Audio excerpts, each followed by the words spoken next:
Hello everybody! Today we are talking about the 3 reasons why you might not be making the money that you want to make. So I know everyone consciously is going around thinking like, I really want to make more money, I have like an income goal of this much, I really want to do this, I want to go on a trip, I want to travel.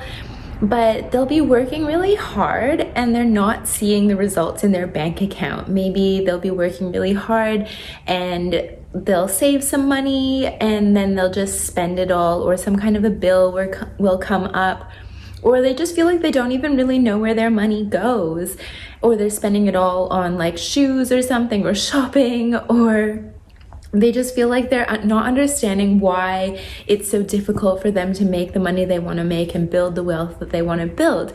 And there is a couple of reasons for this. So the first thing I want you to know is your subconscious mind is what's pretty much running 95% of your behavior, and it's the emotional part of your brain. Your conscious mind is the part that's the rational part. It makes decisions. Your subconscious is really what's running the show. It's making it so that you're kind of running some things on autopilot, like almost like a computer program, so that you're not always having to think about them. Like, for example, you wouldn't want to have to think about blinking every time you wanted to blink, or having your heart pump through your body. These are all things that are run by your subconscious mind. And so the way this relates to money is, over your life, you accumulate these things about what money means, and your subconscious mind will never make you a liar. So whatever is stored in your subconscious is going to be the program that's automatically getting played out when it comes to your money story.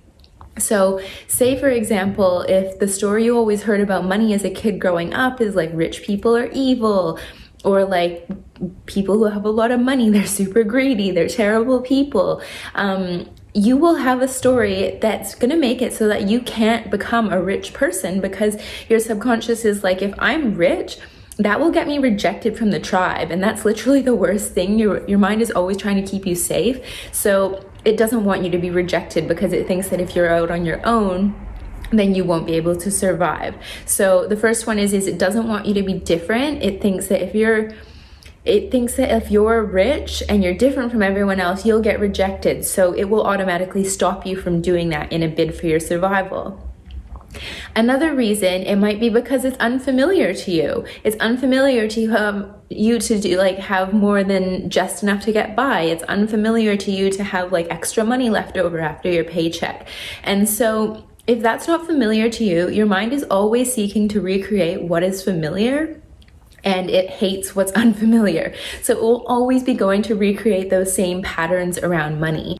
And the third pattern that I really see with a lot of the clients that I work with is that they don't feel worthy of it. And so if you don't feel worthy of it, it doesn't matter how much money you make, you'll automatically just get rid of it, or you won't even attract it in at all. And a great example of this is people who win the lottery. There's been a lot of studies done on this actually, and most lottery winners, they go back to being like at the point they were at before, or some of them are even worse off. They end up going bankrupt within a matter of years after winning the lottery, because on some level they don't believe they're worthy of having that amount of money. They don't know what to do with it. They don't have like a wealth consciousness. They don't know how to invest or save or budget it. So they just don't believe they're worthy of it, so they'll just get rid of it because it feels weird to them to have it. That feels uncomfortable.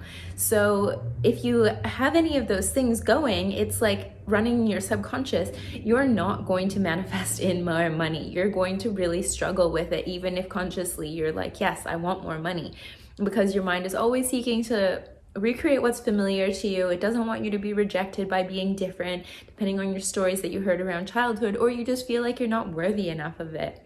So the amazing thing is though, is the subconscious can be reprogrammed, and you can do it through hypnosis. And hypnosis is really just a sleep of your conscious mind. You're in a relaxed state and you're highly suggestible. Between the ages of 0 to 7, you're basically in a state of hypnosis all the time. You don't have that conscious mind like rationalizing things and being logical about things. You're just absorbing everything about the world that's around you. And so your beliefs are just a thought that you keep thinking over and over again.